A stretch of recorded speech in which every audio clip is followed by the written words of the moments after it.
Hello, everyone. Welcome back to the Skull Session Recruiting Podcast, brought to you by BuckeyeHuddle.com. Recruiting capsules for the class of 2024 for signing day continue here today. Mark Givler here with Kevin Noon. Buckeyes offensive line recruiting, always a source of angst for Ohio State fans. Always a stressful thing every year is O-line recruiting. They care so much about it. Deontae Armstrong, Armstrong Twins, in with the Buckeyes. This one, we talked about Devontae in a different one. We'll talk about Deontae in this one. Big offensive tackle body. Music to Ohio State fans' ears. I know everyone wants to hear about offensive tackles, so they got a good one here in Deontae.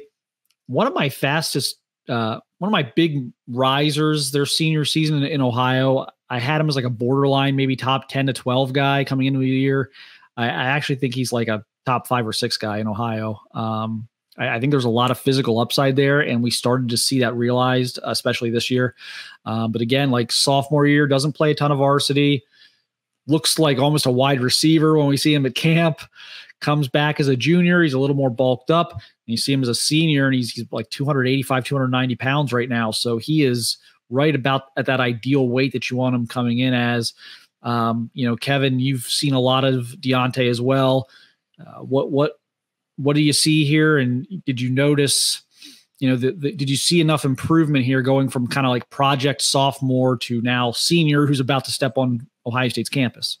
Absolutely. You see a kid who really filled in, who looks the part now. A lot of times you bring in offensive linemen, you either have to add a bunch of weight to them because they just aren't able to get the weight on them, or you have to break down and take a bunch of weight off of them and put the weight back on them because it's bad weight. Not a lot of bad weight on what I've seen out of either of the Armstrong twins. Certainly, we're talking here about Deontae. He is somebody who has really seen his stock rise from being a sophomore to a senior who's just signed his letter of intent with Ohio State and coming out of a program with St. Ed's that just really produces top-notch linemen. So I can't say enough great things about Deontae. Does he got does he have the 5 stars and the name recognition of a Jordan Seaton? No. But I also think when you look at somebody like Deontae, I mean, we talk about the Michigan game and guys understanding the passion and everything there. I think that both the Armstrong twins are going to be guys that are going to be great in the locker room as well as standing there in the trenches. Yeah, winning pedigree, 3 straight state championships at St. Ed's.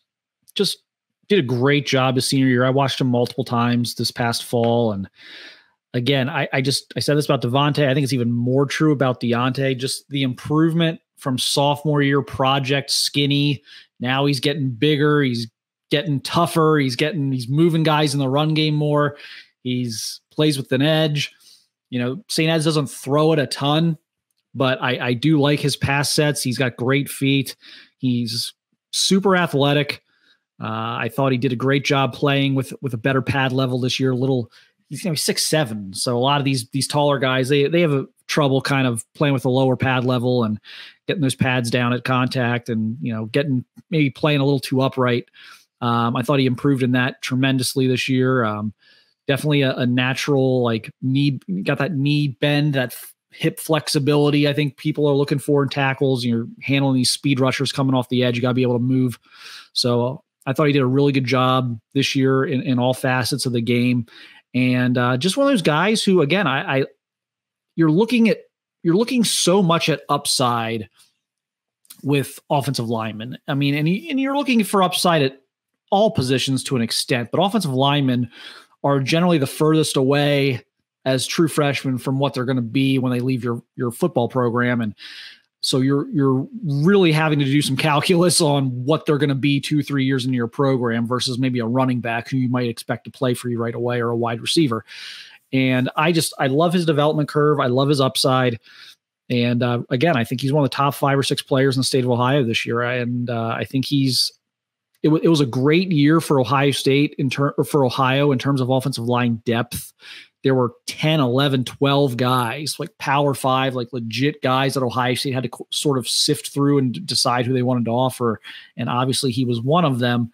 But I think he's the highest upside guy of all the offensive linemen from Ohio in this class. And we've said it all along that offensive line is really the toughest position to evaluate. There are not a lot of sure things. And I don't want to sit there and put it on Deontae and say, oh, he's a sure thing. And then for this, this clip to be picked up in 4 years. And if, God forbid something happens and it doesn't pan out, it's like, well, you were wrong there. I mean, the offensive line is very difficult, but I don't see a huge amount of risk with Deontae. There are a lot of linemen out there that can be boom or bust. This guy could far exceed expectations or come way under. But few just come like right there. I think that there's we talk about doing signing day superlatives after the fact. I think that with Deontae, it's very low risk. I think that, you're going to, kind of what you're going to get. You're not going to get it today. You may not get it tomorrow, but it's there. And it may take a year or two just because of the way progression works. Now, Ohio State doesn't do a better job recruiting on the offensive line, may call for it a little bit sooner. But if he's allowed to have the time that your natural progression goes for your development, especially of linemen, which is one of the more challenging, undertakings, I think that Ohio State has itself a very, very good player. Yeah, I think he can be a kind of a team, like a cornerstone left tackle. I really do. The St. Ed's program is so good right now. It's always been, but it's just so good right now. And it's a program that's really built on discipline and toughness, not just having good athletes. So if you can come through that program, have 2 great years there and come through that and survive all that, I think it's as good of a preparation for what they're going to see at Ohio State as you could have, certainly within Ohio's borders.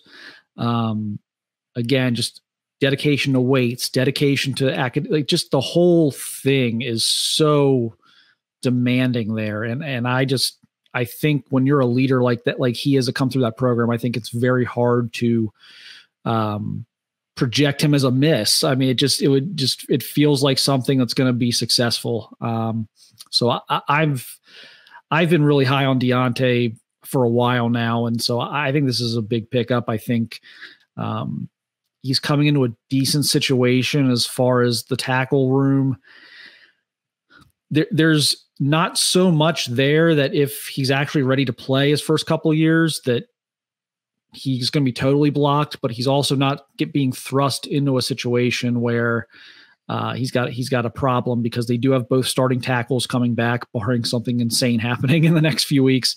And you've even got someone like Luke Montgomery in there, who's kind of their 6th man this year, who can play guard or tackle. So he's not coming in with these Paris Johnson-esque expectations, but I think, given a year to redshirt and kind of figure things out, year 2, year 3, I think you're looking at a guy who can be a really good offensive tackle for you. And that's the thing, when we don't know necessarily what the makeup of the line is going to be next year. I mean, it would be great if, Montgomery could step up this year to play tackle, and you could kick Fryer inside or something like that, or maybe they go to the portal. But yeah, the worst thing is when you're forced to play a player too early. And yeah, a lot of times they're going to, guys are going to get out there and they're going to, have their issues, but they're going to figure it all out and they're going to learn how to swim. It's like throwing the little baby into the pool. It's like, well, sink or swim, kid. I don't want to be around when the kid doesn't swim. So, give him a little bit of time. Let's not be impatient with him. And I think it's all going to be there. But yeah, he's somebody who has that bedrock playing at St. Ed's, to where I don't think it would be foreign for him if he were thrust out, even in the giant package, wearing the 41 jersey or whatever, doing something like that for Ohio State. I don't think it would be absolutely foreign for him. Yeah, it's just like, kind of as I said before, St. Ed's is just such a fantastic program right now that, all these freshmen are going to have some level of culture shock. but I don't think the culture shock will be as significant for the Armstrong twins just because of where they're coming from. So kind of said that last year with Carnell Tate, and we saw that. I think it's the same thing here coming out of St. Ed's. And probably the same thing coming out of like a Chaminade Madonna or something like that, American Heritage, those types of places. It just doesn't, the learning curve isn't quite as steep because the demands of those programs are so high. So great pickup here for High State, important one. Adding offensive tackle bodies to this roster is super important for this class. They got a good one here. We will be back soon with another capsule as we're rolling out all day as the letters of intent come in electronically now these days to Ohio State. We will be releasing these as they come in. So appreciate everyone watching and listening, and we'll have another one here for you soon.